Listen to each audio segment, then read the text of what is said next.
হজরত ওমর ইবনে খাত্তাব রাদিয়াল্লাহু তাআলা আনহু ছিলেন ইসলামের দ্বিতীয় খলিফা। আমরা সবাই তাকে কঠোর, ন্যায়পরায়ণ এবং দৃঢ়চেতা মানুষ হিসেবে জানি, কিন্তু আশ্চর্যের ব্যাপার হলো তিনি ছিলেন রসিকতা প্রিয়।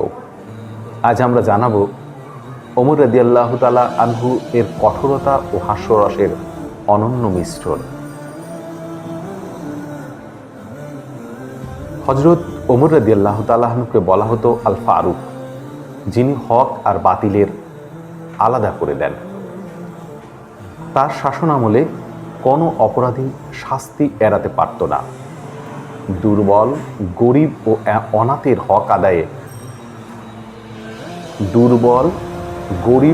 অনাথের হক আদায় করতে তিনি সর্বদা কঠোর ছিলেন।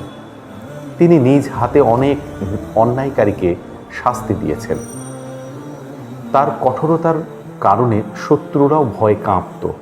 এমনকি রাসূলুল্লাহ সাল্লাল্লাহু আলাইহি ওয়াসাল্লাম এর ইসলাম গ্রহণের আগে মক্কায় মুসলমানরা দোয়া করেছিলেন, হে আল্লাহ, ওমর বা আবু জেহেলের মধ্য থেকে যাকে চায় তাকে ইসলামের জন্য কবুল করো। আল্লাহ ওমর রাদিয়াল্লাহু তাআলা আনহুকে কবুল করেছিলেন। কঠোরতার পাশাপাশি তিনি ছিলেন অত্যন্ত হাস্যরসী।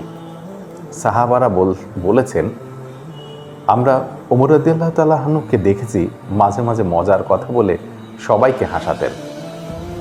এমনই একটি ঘটনা হলো, একবার একজন মানুষ এসে বলল, হে আমিরুল মুমিনিন, আমি বৃদ্ধ হয়ে গেছি, আমি বিয়ে করতে চাই না।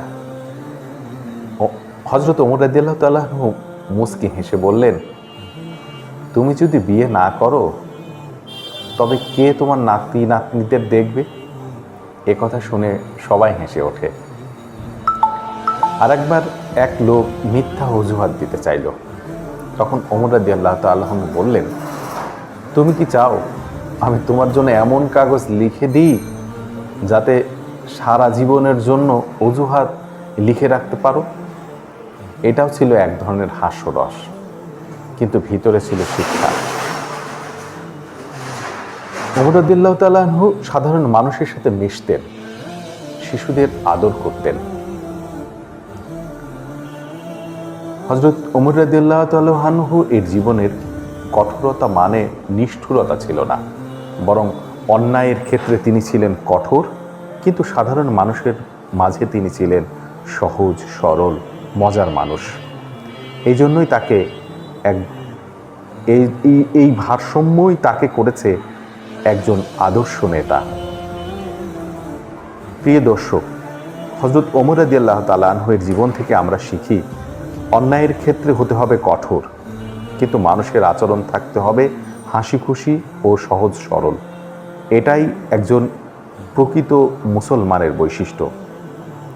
আল্লাহ আমাদেরকে ওমর রাদিয়াল্লাহু তাআলা আনহুর মতো সত্যবাদী, ন্যায়পরায়ণ এবং ভারসাম্যপূর্ণ জীবনযাপন করার তৌফিক দান করুন।